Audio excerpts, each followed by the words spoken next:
بسم اللہ الرحمن الرحیم۔ السلام علیکم۔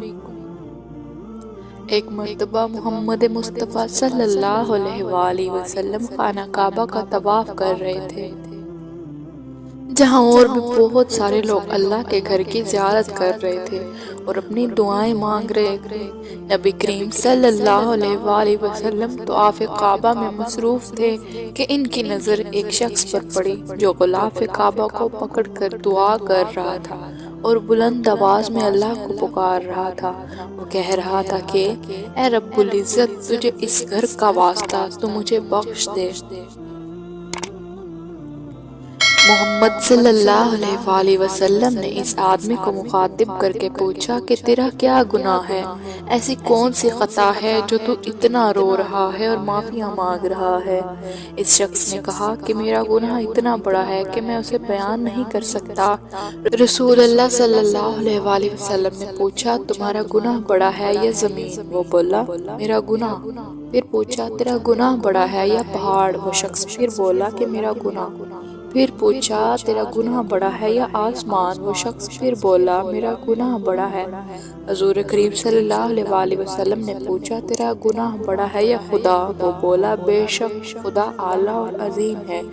محمد صلی اللہ علیہ وآلہ وسلم بولے تجھ پر واقع ہو تو اپنا گناہ بیان کر۔ وہ شخص بولا میں امیر شخص ہوں، جب بھی کوئی سائل مجھ سے کوئی سوال کرتا ہے مجھے لگتا ہے کہ آگ کا شعلہ میری طرف آ رہا ہے۔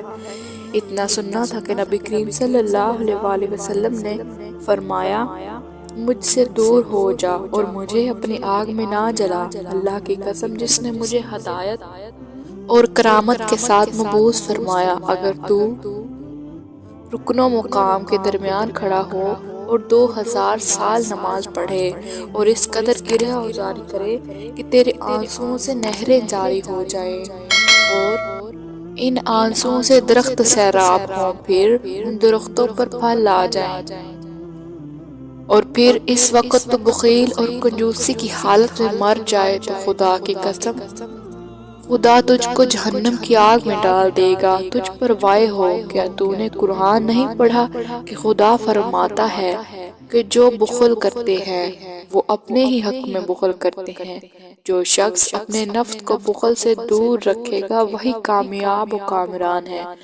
قرآن کریم میں ارشاد ہے کہ جو لوگ خدا کی دی ہوئی نعمتوں کو خرچ کرنے میں بخل سے کام لیتے ہیں انہیں ہرگز یہ نہیں سوچنا چاہیے کہ یہ اچھا کام ہے بلکہ یہ بہت برا کام ہے۔ عنقریب قیامت کے دن وہی چیزیں ان کی گردنوں میں توق کی طرح لٹکا دی جائیں گی جن میں وہ بخل کرتے تھے۔